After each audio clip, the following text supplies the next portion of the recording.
सावित्री ने किस तरह से अपने मरे हुए पति को दोबारा जीवन दिलाया। दोस्तों, धूमत सेन रहते जहां वो था शाल्यव देश,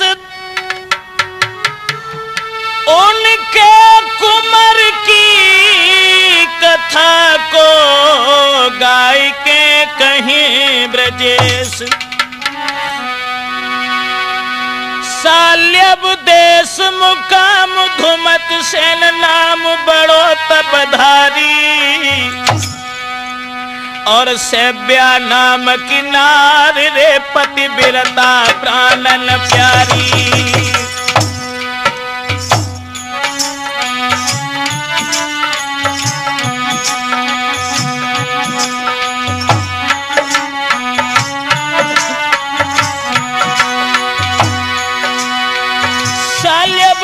मुकाम धूमत सेन नाम बड़ो तपधारी, ददा तपधारी। अरे सेव्या नाम की रानी रे पतिव्रता प्राणन प्यारी।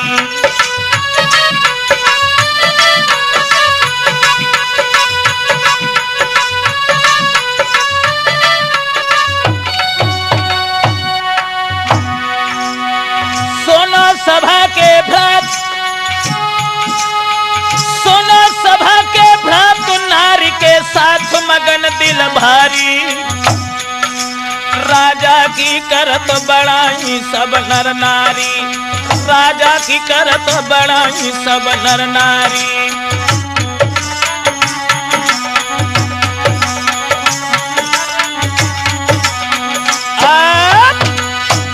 दोस्तों, महाराज धूमत सेन, उनकी पत्नी का नाम था सेव्या। जो कुछ वक्त बीत जाने के बाद में जब सेव्या नाम की स्त्री के गर्भ से एक बालक पैदा हुआ, आंगन में किसी बात की कोई तकलीफ, कोई मुसीबत नहीं थी। राजा की प्राणन प्यारी रे के महल घर बारी।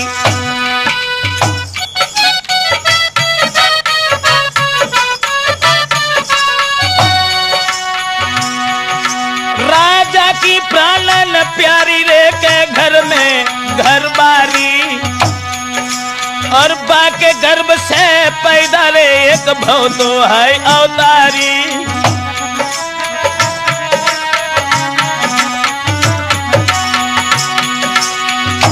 रानी के गर्भ से जब लड़का पैदा हुआ, महाराज भूप लुटबाई रहो निजदान, ब्राह्मण ने बेटा को रखो सत्यभान शुभ नाम। वीरन होनी है बलवान हुए कछुआर हुई रहो है, भैया होनी है बलवान हुए कछुआर हुई रहो है, भैया होनी है बलवान हुए कछुआर हुई रहो है।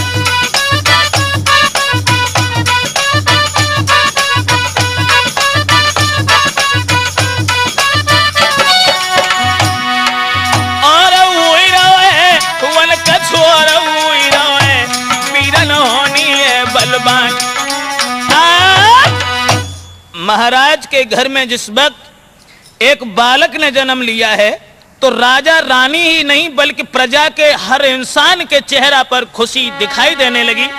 और दोस्तों, अरे खुश रहे घर में महतारी,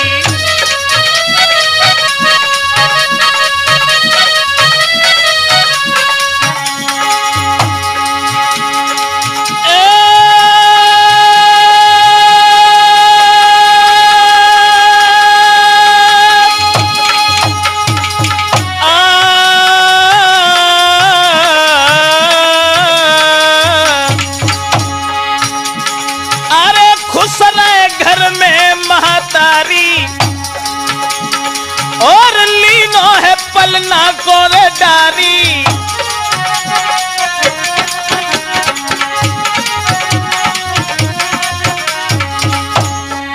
लयो लिटाई तुरत ओ तारी, आई रही देन रे बधाई नारी।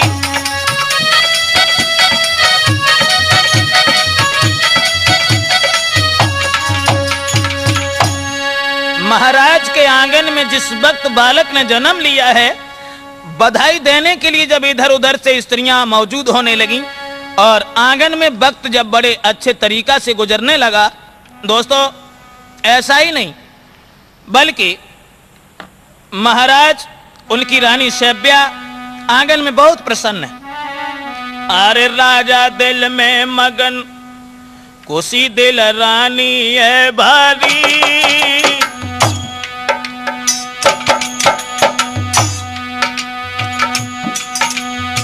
घर में ना है कोई कोमर, गोद में गईयो तारी।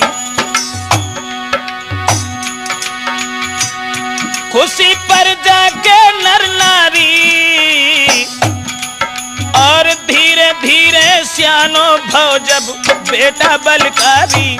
समय अब सही गुजरता है रे, समय अब सही गुजरता है और 5 वर्ष को कुंवर सभी के दिल को भाता है।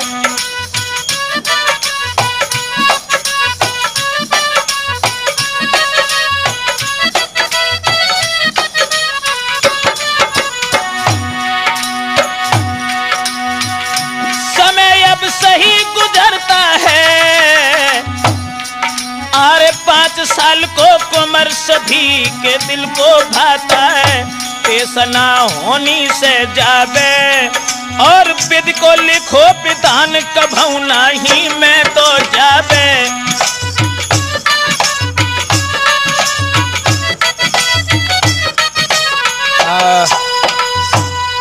वक्त जिस वक्त धीरे धीरे यूं ही गुजरता चला गया, महाराज उनकी रानी बल्कि प्रजा के नर नारी हर इंसान बहुत बड़ी प्रसन्नता में, खुशी में जब समय गुजरने लगा। लेकिन एक बात और बनी रही।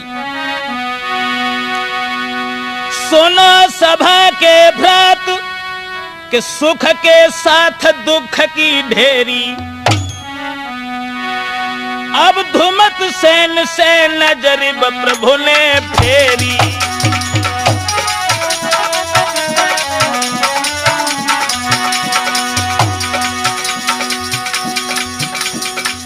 याद रखना भक्तों,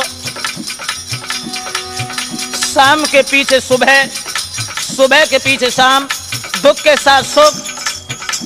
जिंदगी के दिन एक जैसे नहीं रहते, कभी दुख कभी सुख। अरे होनी है बलवान, सुनो दे ध्यान अरज तुम मेरी। राजा पे दुख की टूट पड़ी अब ढेरी।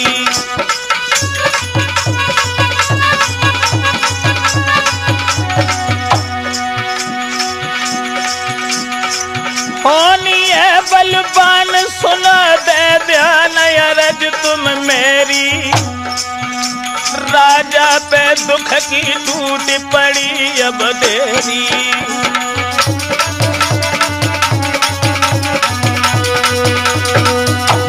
याद रखना भक्तों, परमात्मा की नजर कुछ और बदल गई कि देखो प्रभु की अब प्रभुताई है। राजा अंधोदा बनाई है, देखो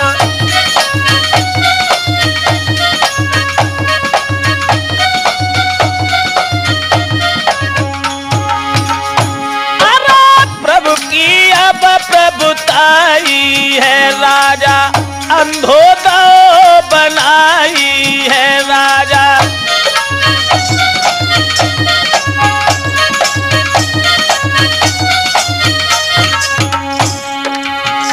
इत धूप गयो घबराई है और रहे ब्रजेश बताई है। जब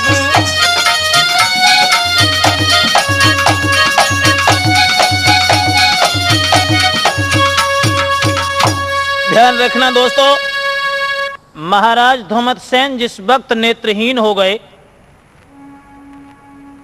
सत्यवान की उम्र बहुत कम थी। उस वक्त शैब्या ने जिस समय अपने पति की हालत को निहारा, दशा को निहार करके बुरी तरह से रोने लगी कि देख पति की गति नारी जब बिलख परिति भैराई रे।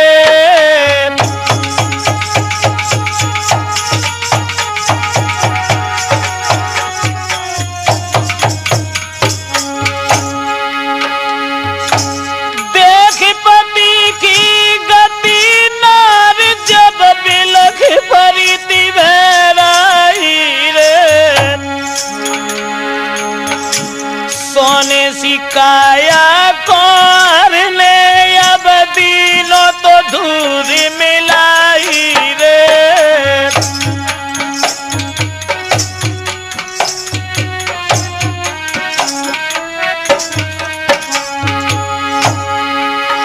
सब सुख पे पानी फिरो कंथ है के सिवा वही आई रे। धरती ने कफट जाइए रिफा बिन कोई में जाए समाई रे।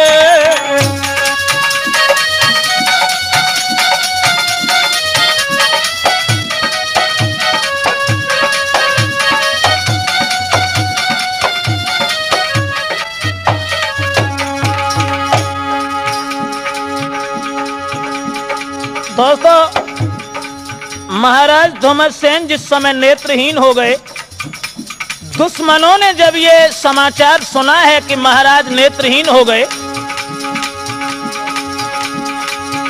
पता नहीं क्या था विधि का विधान। होना रसोई की रही है जो विधना ने लिखी रे बनाए। अरे लिखी विधाता की रे नाम मिटे चाहे तुम लाखों करो उपाय।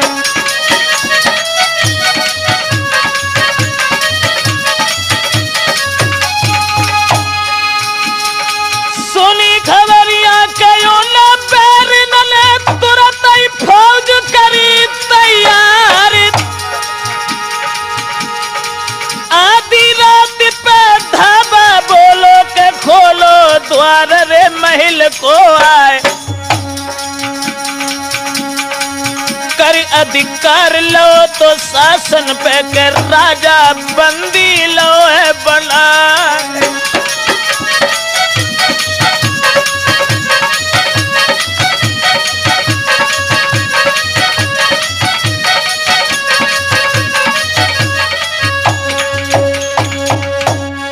दोस्तों, महाराज जिस समय नेत्रहीन हो जाते हैं, दुश्मनों ने जब ये सुना है कि वो अंधे हो गए, तो सारे शासन को जब छीन लिया और एक बात कही, ये जवाब दिया कि तुम हमारे राज्य को छोड़ करके तुम्हारी जहां मर्जी हो वहां चले जाओ। और कहा,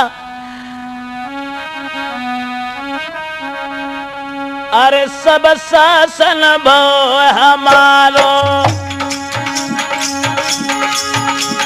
अरे सब शासन भव है हमारो, और न होएगो तेरो गुजारो।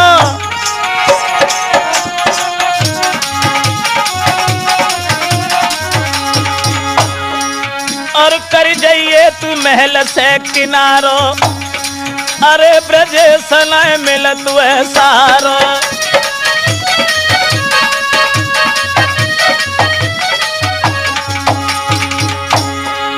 जब ये कहा कि हमारे शासन को छोड़ करके चले जाओ, उसी वक्त रानी सैब्या जब रोने लगी है तो महाराज ने तसल्ली देते हुए कहा, पागल मत बनो रानी, इतनी सुन के बात धैर्य के साथ भूप कई बानी। महल छोड़ के चलो जंद महारानी।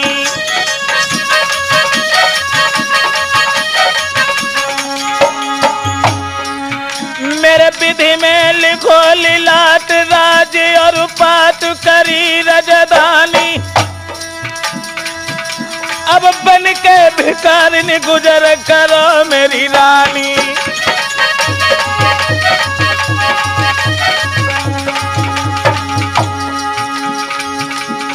उसी समय बच्चे को गोद में उठाया है सभ्या ने। जन बेटा गोदी में लो, उठाई पकड़ी अंगुरिया बलम अपने की। छोड़ के महल के चली सिधारी, धीरे धीरे आगे जा रही। भैया जे किस्मत के खेल, विपत्ति में विपत्ति है, विपत्ति में विपदा। विपत्ति में बैल रे कधा दे जाई, घर को भैया बात नहीं बूझे।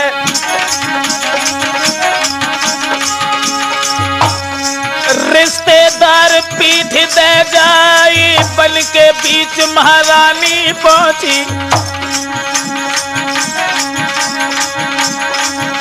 एक लैया झोपड़ी बीरन,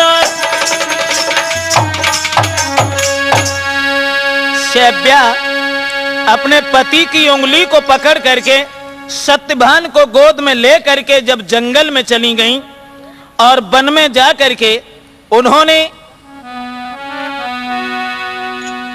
अपने ही हाथ से घास फूस की एक झोपड़ी बनाने के बाद में जब रहने लगी, लेकिन देखा रानी ने कि घर में गुजारा इस तरीके से नहीं हो सकता, तो बेटा को जमीन सुला करके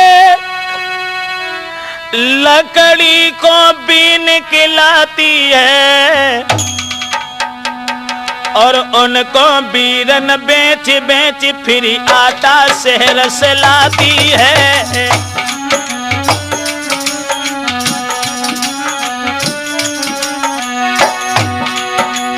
हर समय वही रानी जो हजारों इंसान जिसके इशारे पर नाचा करते थे,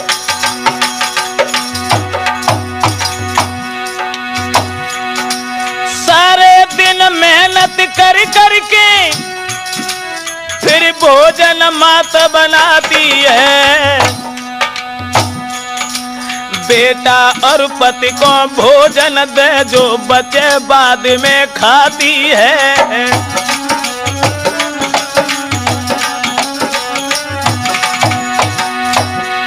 सारे दिन मेहनत कर करके फिर भोजन माता बनाती है। बेटा और पति को भोजन दे जो बचे बाद में खाती है।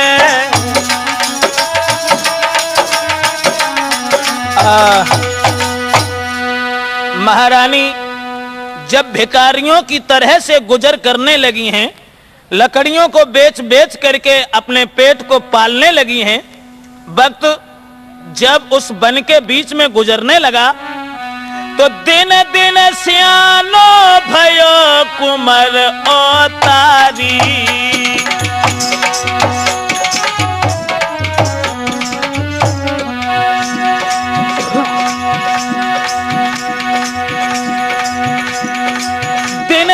सियानो भयो कुमर ओतारी। अब बैठो तुम आंगन में मात हमारी।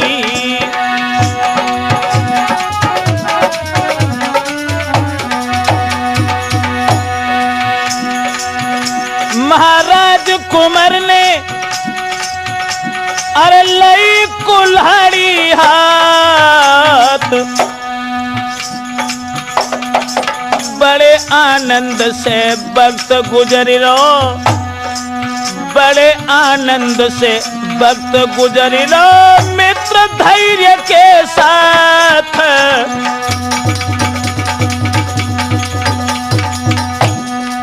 विपदा थोड़े ही दिनन की पातरिया काटे से कटी जाए के विपतिया। थोड़े ही दिनन की पातरिया काटे से कटी जाए।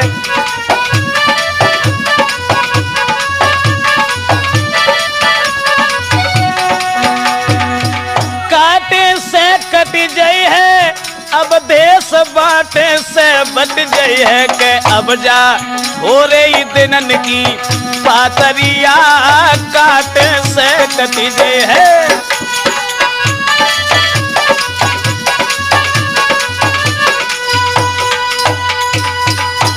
दोस्तों, सत्यभान जब धीरे धीरे कुछ बड़े हुए हैं तो उन्होंने अपनी मां का जो काम था वो अपने हाथ में ले लिया।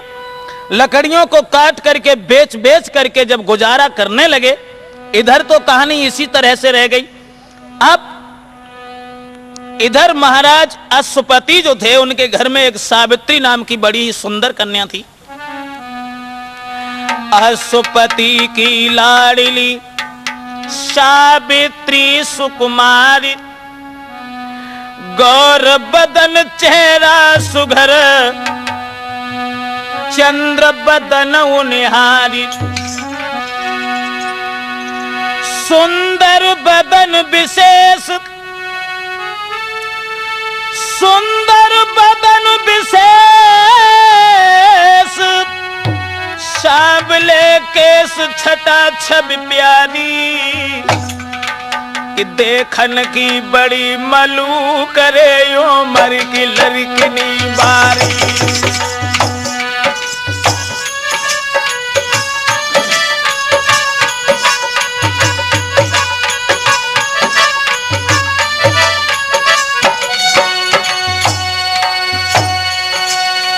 अरे उमर की बारी, उमर की बारी, सुनो सरदारी उमर की बारी, देखन की बड़ी मालू करे यो मर की लड़किनी बारी।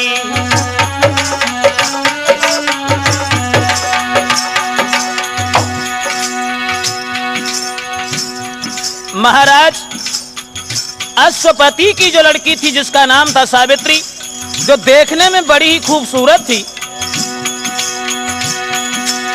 ना घर में है कलेश कहत ब्रजेश खुशी महतारी, सखियन संग खेलती खेल नजरी है न्यारी, सखियन संग खेलती खेल नजरी जगी न्यारी।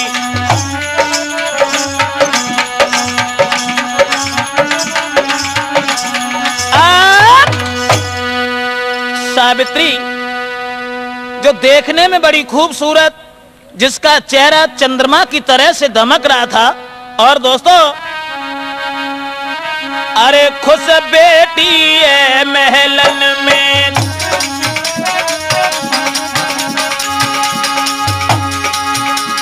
अरे खुश बेटी है ते मन में, और नित खेलते रे महलन में।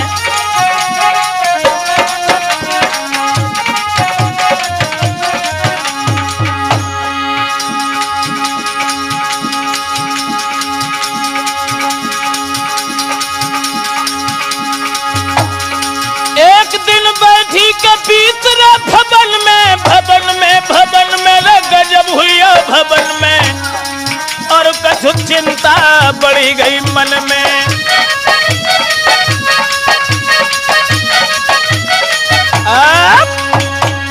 सावित्री को खेलते हुए जिस वक्त मां ने निहारा तो मन में ये विचार आ गया कि मेरी लड़की विवाह के काबिल है, और माता पिता को चाहिए कि शादी के काबिल लड़की जब हो जाए तो उसके हाथ पीले कर दे। मैं अपनी बेटी की शादी के बारे में अपने पति से सलाह मिलाऊंगी। उसी वक्त बांदी से कहा, सखी एक काम करो कि सुन ले मेरी बहन, मान ले कहन संभालो जाइए, और मेरे कंध को टेर के महल में बिटरिया लइए।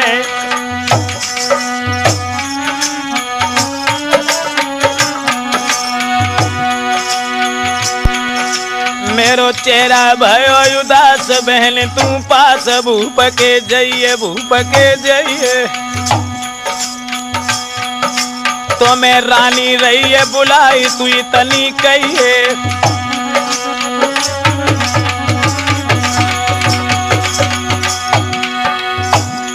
जिस समय ये कहा है कि हमारे महाराज को बुला करके आंगन में ले आ,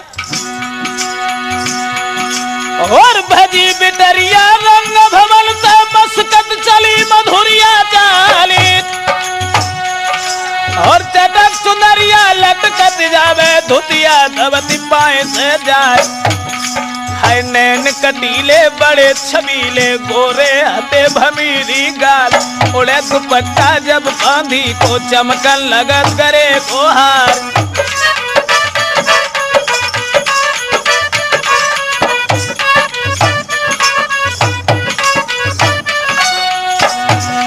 और उमर को लचका पैर को दचका दचका लगत कमर बलखा कोई जा गई बांधी बांधी बांधी लगी बराबर जाई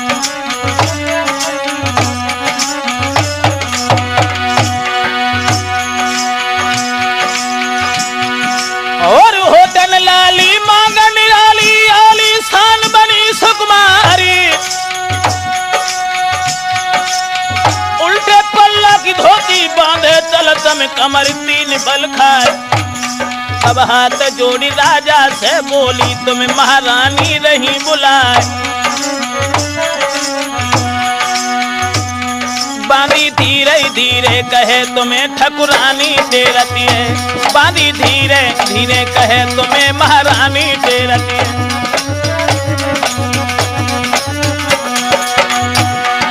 रानी टेरती है बातें आंगन में हेरती है बांधी धीरे बांधी धीरे बांधी धीरे धीरे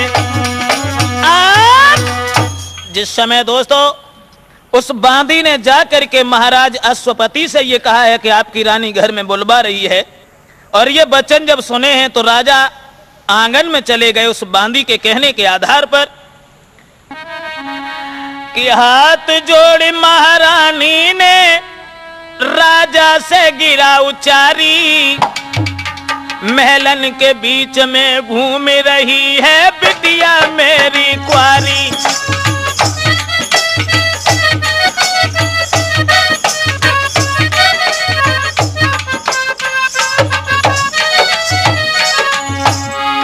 अरे बिटिया मेरी कुआरी कुआरी बेटी मेरी कुआरी महलन के बीच में घूम रही सावित्री मेरी कुआरी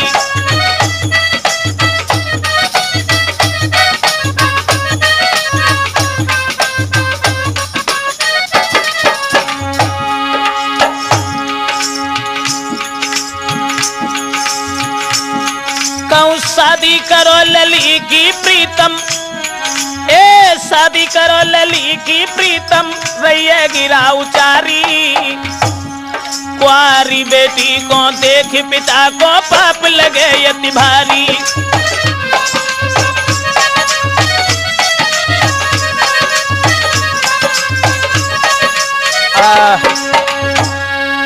महारानी ने जिस समय ये कहा है कि श्रीमन जवान लड़की अगर घर में कुआरी है तो माँ बाप को देख करके अपराध लगता है इसलिए तुम अपनी बेटी की शादी कर दो ये शब्द सुनने के बाद में महाराज ने एक बात कही देखो तुम्हें ये बात नहीं पता है शादी के बारे में बहुत दिन पहले से मैं जुटा हुआ हूं लेकिन क्या करें मुसीबत एक बात की है कि रानी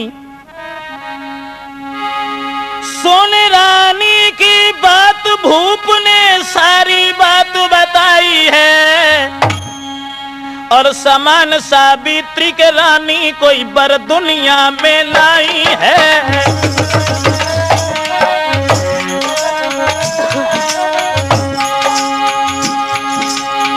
सुंदर बर को मिल जावे सुंदर बर को मिल जावे तो खावे को कछुलाई है धन दौलत माल खजानो है तो लड़का सुंदर नाई है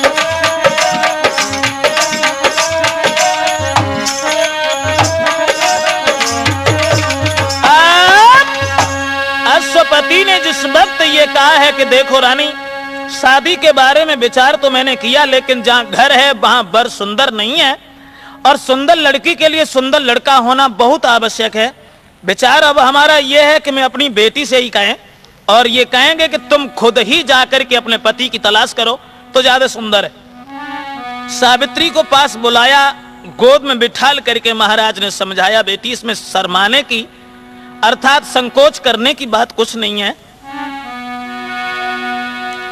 गोद लई बैठारी कई समझाई लली मेरी प्यारी, तुम पलकी ले सजाए रे के करियो मती अबारी। सावित्री, पालकी में बैठ करके तुम जहां मर्जी हो वहां घूमने के लिए जाओ। सखियों को, सिपाहियों को मैं साथ भेज रहा हूं और अपने पति की तलाश करके आओ।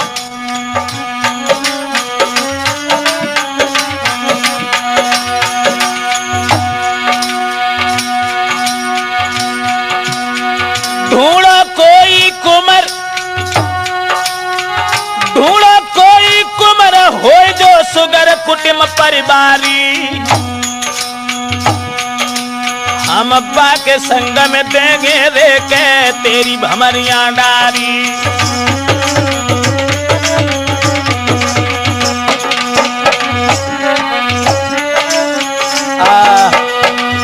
सावित्री से जब ये कहा है कि बेटी तुम अपनी सहेलियों को साथ लेकर के जाओ और पालकी में बैठ करके अपने पति की तलाश करने के लिए जरूर जाओ, ये वचन सुनने के बाद में दोस्तों सावित्री ने कहा कोई बात नहीं, जैसी आपकी मर्जी। उसी समय राजा बड़ा ही खुश हुए और अरे फौरन पलकी सजवाई,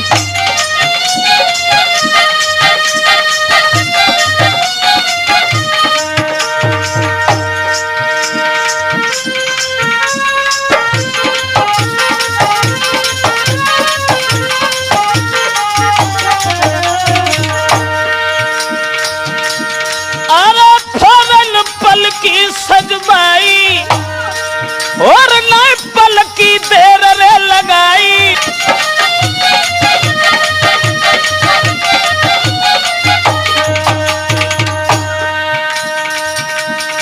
कुछ सिपाही भी पीछे जा रहे हैं, पालकी आगे आगे जा रही है दोस्तों। और सहेलियों को साथ लेकर के सावित्री अपने पति की तलाश में जब घूमने लगी,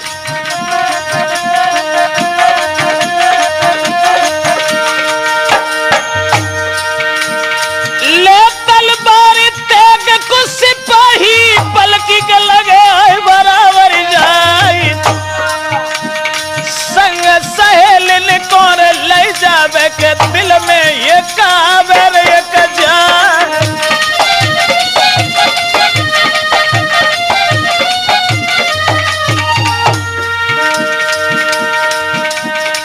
भूमि देश विदेश बरी न पेश मिलो न बर कोई, तब घूमत घूमत लली बनी में आई।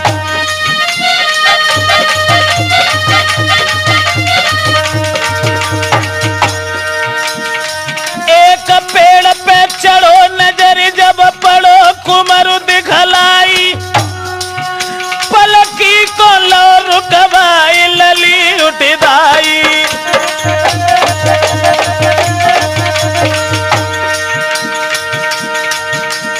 एक जंगल में बनी में जिस वक्त वो सावित्री पहुंची तो नजर उठा करके देखा, एक पेड़ पे चढ़ो नजर जब पड़ो लला दिखलाई, पलकी लई रुकवाई लली उठदाई।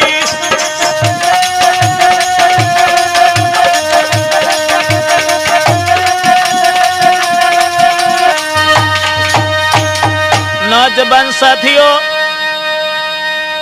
जिस समय घूमती घूमती ये जंगल के बीच में पहुंची है तो देखा कि सत्यभान जो थे वो लकड़ियों को काट करके पेड़ से नीचे गिरा रहे थे। पालकी को रुकवा करके और सावित्री उस पालकी से उतर करके सत्यभान की तरफ बढ़ने लगी और मन में एक बात सोचने लगी। क्या सोचने लगी? जा रही है सत्यभान के पास में, लेकिन सोचती जा रही है कि हे भगवान कड़े छत्री सुत तो पति इन्हें बनाऊंगी, सेवा करूं सदा तन मन से पतिव्रत धर्म निभाऊंगी।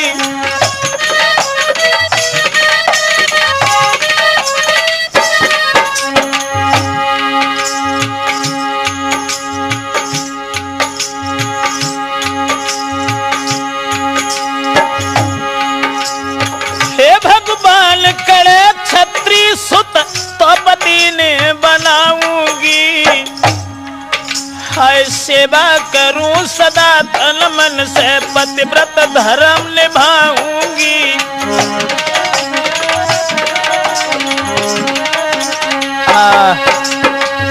मन में सोचती जाती है कि परमेश्वर देखने में तो राजकुमार बड़ा सुंदर है, लेकिन ये क्षत्रियों का लड़का हो, कोई ऐसी कास्ट का ना हो जिसके साथ हम विवाह न कर सकें।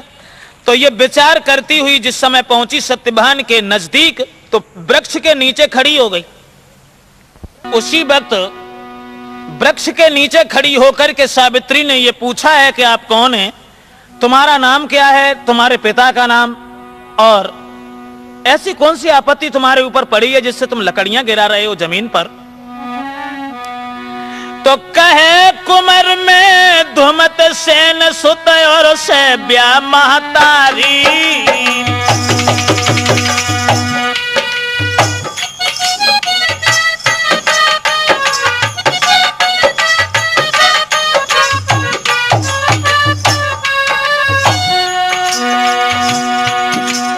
साल्यव देश था राज्य हमारा, सांच कहूरी सुकुमारी।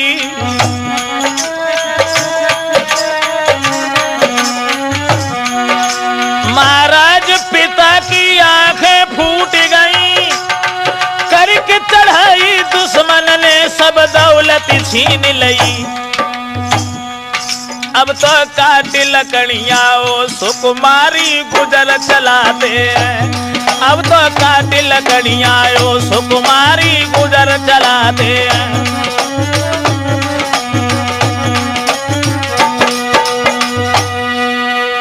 जवाब दिया है कि हमारे पिता का नाम धूमसेन, मेरी मां का नाम सैब्या है और मेरा नाम सत्यभान है।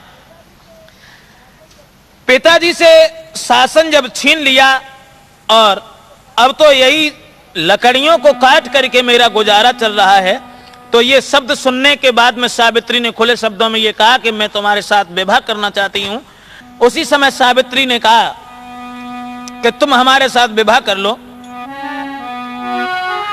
तो जब बेटा ने कही मान ले सही कि राजकुमारी, अब काट लकड़ियां बेच के अरे अब हो रही गुजर हमारी।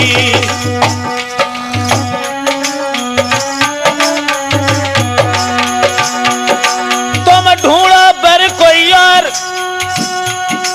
अरे ढूंढो बर कोई और, सूर सिर मौर बड़ो बलदाई।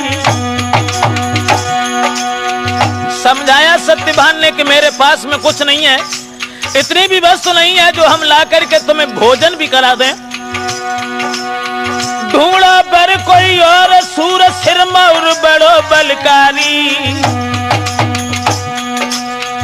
मेरे संग में होए जीवन की ख्वारी, अरे मेरे संग में होए जीवन की ख्वारी।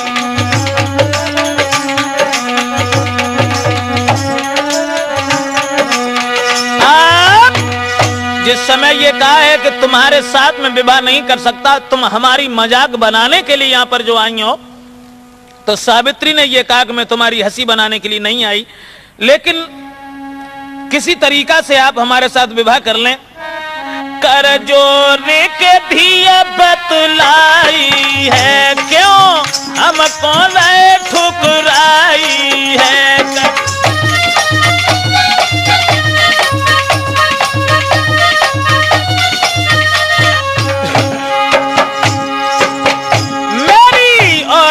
तबीयत नहीं है मोए ली जो तुम अपनाई है मेरी।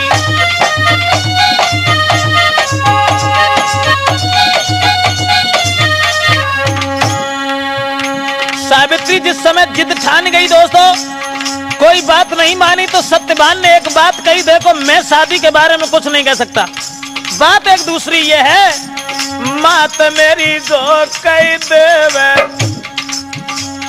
मात मेरी जो कही देवे, तब तो करेंगे पूरी आस, मात मेरी जो कही देवे।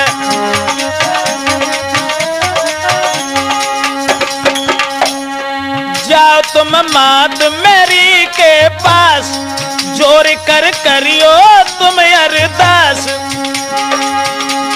विवाह तेरा संग कर लेवे, तब तो करेंगे पूरी आस, मात मेरी जो कही देवे।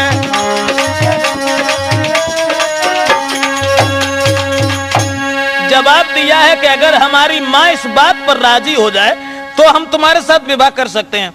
यह वचन सुनने के बाद में सैब्या के नजदीक जब के गई हैं और सारी कहानी उन्होंने कही है कि मैं तुम्हारी बहू बनने के लिए आई हूं, तो मां ने बहुत मना किया और जवाब दिया, बेटी पागल ना बने, कहां हमारा लड़का सत्यवान और कहां तुम राजाओं की राजकुमारी, इसलिए मेरा कहना यह है कि किसी बराबर बाला के साथ में विवाह करने के बाद अपनी जिंदगी को गुजारो।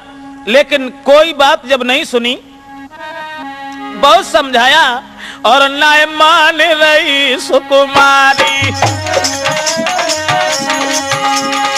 तब मैया ने गिरा उच्चारी, ले कुमर से भमरिया डारी, और सब चिंता दियो रे बिसारी।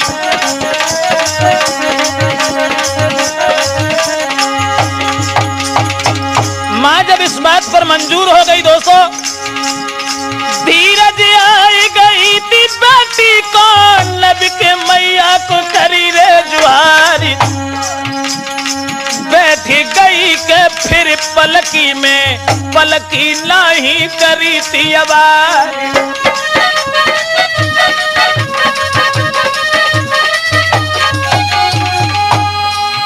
और चली थी पालकी सावित्री की पहुंची तुरंत रे महल में जाए, खबर फैल गई सब कस्बा में, आई गई सावित्री सुकुमारी, गोद बिठाई लई थी मैया ने के सबरी पूछी थी बात समारी, बाई समय के अब अरसा में के नारद गए थे द्वार पे आए,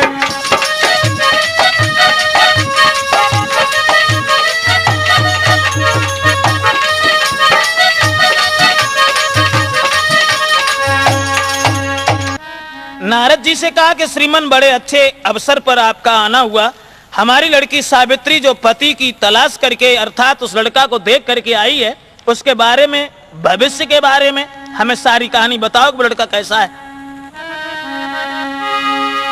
तो नारद मुनि समझाए, भूप चितलाई सुनो मेरी बानी, और सावित्री की महल में के बुद्धि अरे बौरानी,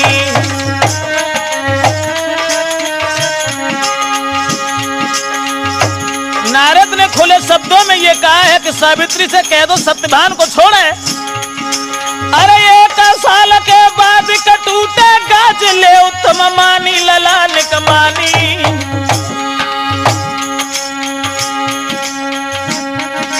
और 1 बरस की है कुमर की जिंदगानी, 1 साल की अरे बाकी जिंदगानी,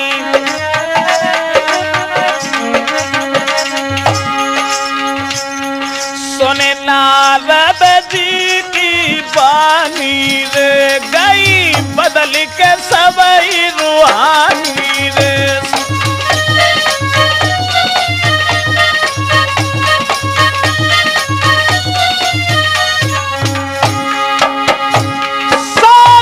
से कई जाने पानी रे, हुई जाए ख्वार तेरी जिंदगानी रे बेटी,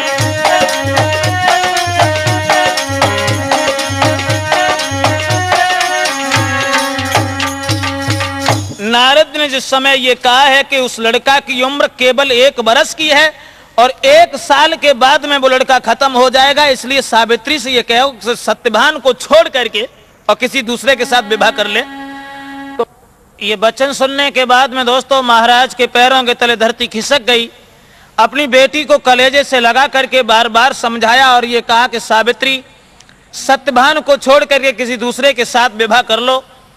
मां ने भी बहुत ज्यादा कहा, लेकिन सावित्री ने यही कहा कि मां, किसी की किस्मत पर किसी का कोई जोर नहीं होता, इसलिए मैंने जो दिल से उन्हें अपना पति समझ लिया है, 1 साल नहीं बल्कि मेरे पति चाहे सुबह ही खत्म हो जाएं, उनके अलावा मैं किसी के साथ विवाह नहीं करेंगे। तो जिद जब ठान गई है, बारात को बुला करके महाराज ने अपनी बेटी का विवाह बड़े उत्साह के साथ में किया है। दोस्तों चलते वक्त मां ने केवल ये इशारा किया है कि बेटी सावित्री, इस बात का ध्यान रखना कि तुम्हारे पति की उम्र केवल 1 साल की बाकी है। तो सावित्री जब घर चली गई, सबके साथ में बड़े आनंद से रहने लगी, लेकिन वो दिन जो नारद ने बताया था, एक एक दिन गिनती नहीं, और 1 वर्ष में जब 7 दिन बाकी रह गए तो सावित्री उदास रहने लगी। उन्होंने व्रत रखना शुरू कर दिया, खाना पीना ही छोड़ दिया। 7 दिन में जब वो भी दिन बीतने लगे तो सत्यभान जब लकड़ियां काटने के लिए चले हैं, सावित्री भी पीछे चलने लगी। सत्यभान ने समझाया, देखो मेरे साथ न जाओ, लेकिन सावित्री नहीं मानी। बार बार समझाया है सत्यभान ने कि भद्रे, जिद मत ठाने रानी, बात कछु मान ले। जिद मत ठाने रानी, बात कछु मान ले।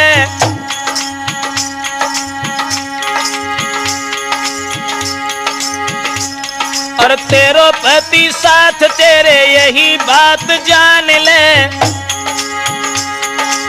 पति को लगाई लो बातन में रस्सी, ले लइए आतन में हो रस्सी। वन में जब आगे पहुंची और पेड़ पर जाकर के सत्यभान चढ़ जाते हैं, सावित्री नीचे लकड़ियों को एकत्रित करने लगी। चढ़ी गयो पेड़ बेटा, लकड़ी गिराई रहो। सावित्री बटोर बटोर के रखने लगी।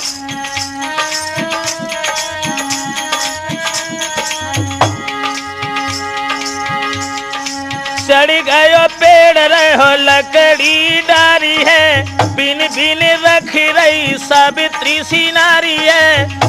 लेकिन कमर के ऊपर सुस्ती आई गई, कसुतन में रस्सी, ले लइए आतन में हो रस्सी।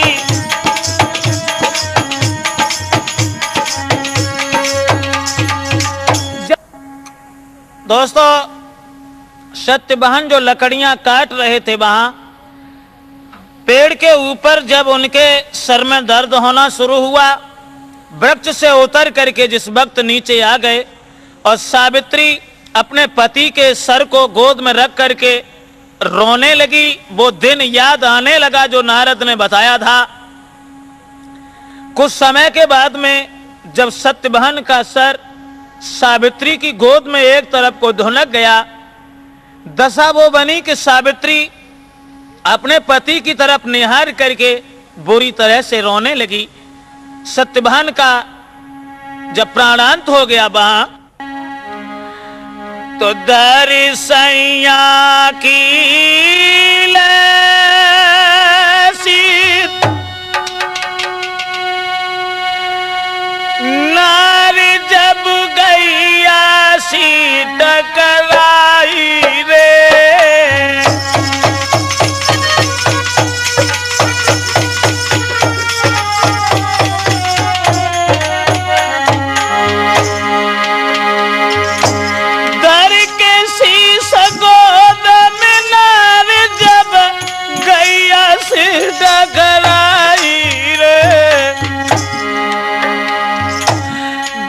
पतन को पेड़ सजल जकी छाया लाए लख पाई रे।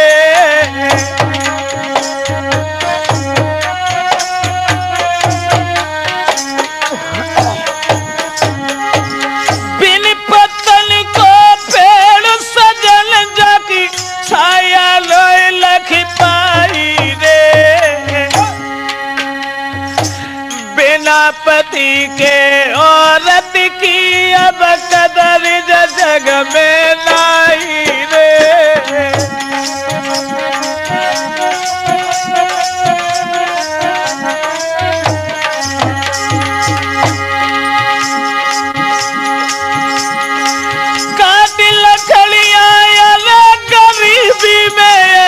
गुजर चलाई रे। नजर उठी जब बेटी की एक लख पाई थी परछाई रे।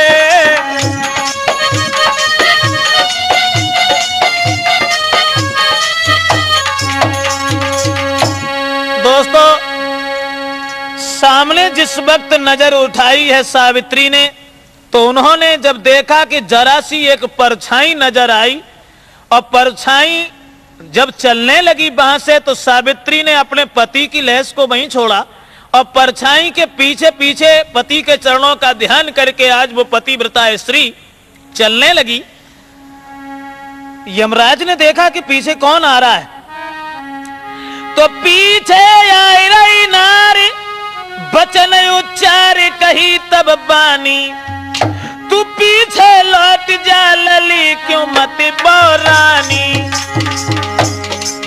सावित्री जब पीछे चलने लगी तो यमराज ने कहा तुम कहां जा रही?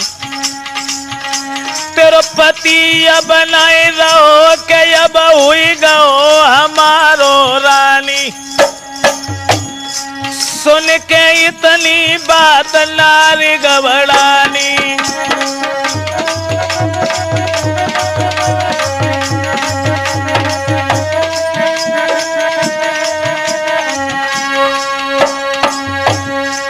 यमराज ने जिस समय ये जवाब दिया है, बेटी सावित्री, आज दिन तक ये पति तुम्हारा रहा लेकिन ये अब मेरा हो चुका है, इसलिए तुम लौट जाओ। तुम्हारे पति की उम्र केवल इतने ही दिन की थी।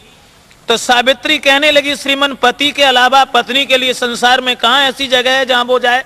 और आप हमें ये और बता दें कि पति के साथ पत्नी का कर्तव्य क्या होता है। तो जवाब दिया, बेटी,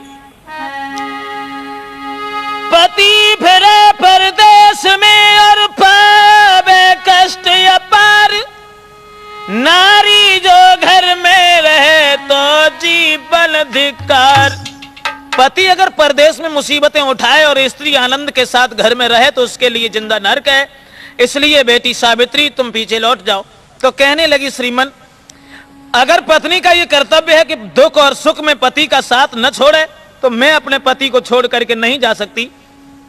यमराज ने कहा, बेटी समझने की कोशिश कर, अगर तू नहीं जा रही है तो अपने पति को छोड़ करके हमसे कुछ वरदान मांग ले और लौट जा। जब वरदान के लिए कहा तो सावित्री ने एक बात कही, श्रीमन, वरदान देना चाहते हो तो मेरी बात सुनो। अरे होई बेटा एक बलकारी, पति के बिंदु से होयो तारी, और मेरे सो आज्ञाकारी।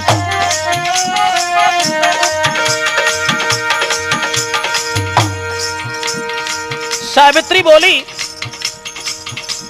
कि हमारे गर्भ से पति के द्वारा एक लड़का पैदा हो, अरे एक बेटा बलकारी, और दौलत मिल जावे रे सारी।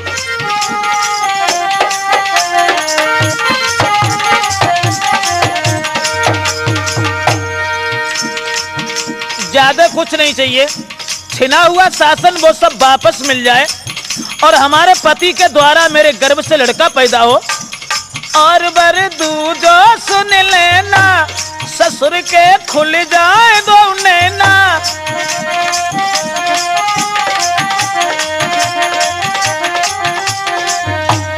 और बर दूजा सुन लेना, ससुर के खुल जाए दो नैना। जब ये कहा कि सब शासन मिल जाए, हमारे ससुर की आंखें जो चली गई हैं वो नेत्र जैसे के तैसे हो जाएं, हमारे पति के बिंदु से मेरे गर्भ से लड़का हो, तो यमराज ने कहा कि बेटी जाओ, तुम्हारी हर इच्छा पूरी होगी, लौट जाओ। वरदान जब दिया है दोस्तों, और वरदान देने के बाद यमराज फिर सत्यभान के प्राण लेके चल पड़े, तो सावित्री ने पीछा नहीं छोड़ा। यमराज ने कहा, पीछे क्यों आ रही है? जो तूने मांगा मैंने वही दिया। तो कहने लगी, श्रीमन एक दुख है। कौन सा दुख है? अरज मेरी सुनियो दीन दयाल, पति बिन होएगा कैसे लाल।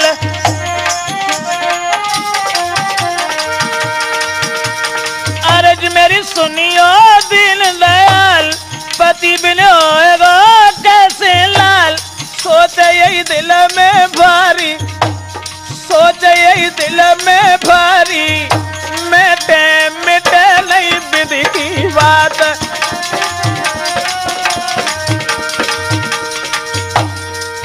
ये वचन सुनने के बाद में यमराज के बुद्धि में कोई विचार नहीं आया और कहने लगे, बेटी धन्य है तुम्हारी जैसी घर की गृहिणी को, धन्य है तुम्हारी जैसी पतिव्रता स्त्री को, जो मैं तुम्हारी बात में फंस करके अपनी आन को भी अपनी बात को भी खो बैठे। सावित्री, लली तेरी बात न में आयो, पति तेरो हमने ले जायो।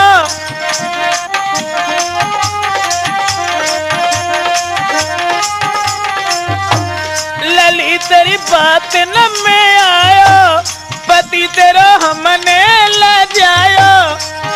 सदा तुम्हारा सुखारी रहो सुखारी, मिटे मिटे नहीं विधि की बात।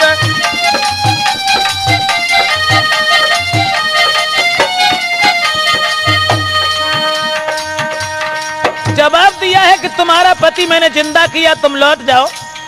दोस्तों, ये वचन सुनने के बाद में सावित्री जब लौट के आई हैं तो सत्यभान को जीवित पाया और बड़े प्रसन्नता के साथ में लौट करके आदर के साथ घर चली आई। धन्य है ऐसी पतिव्रता स्त्री को जो यमराज से युद्ध करने के बाद अपने पति को दोबारा जीवन दिलाया। दोस्तों, सभा में गाय के कहत ब्रजेश, पति की सेवा करो हमेश। सुना माँ बहन हमारी, माँ बहन हमारी, मेटे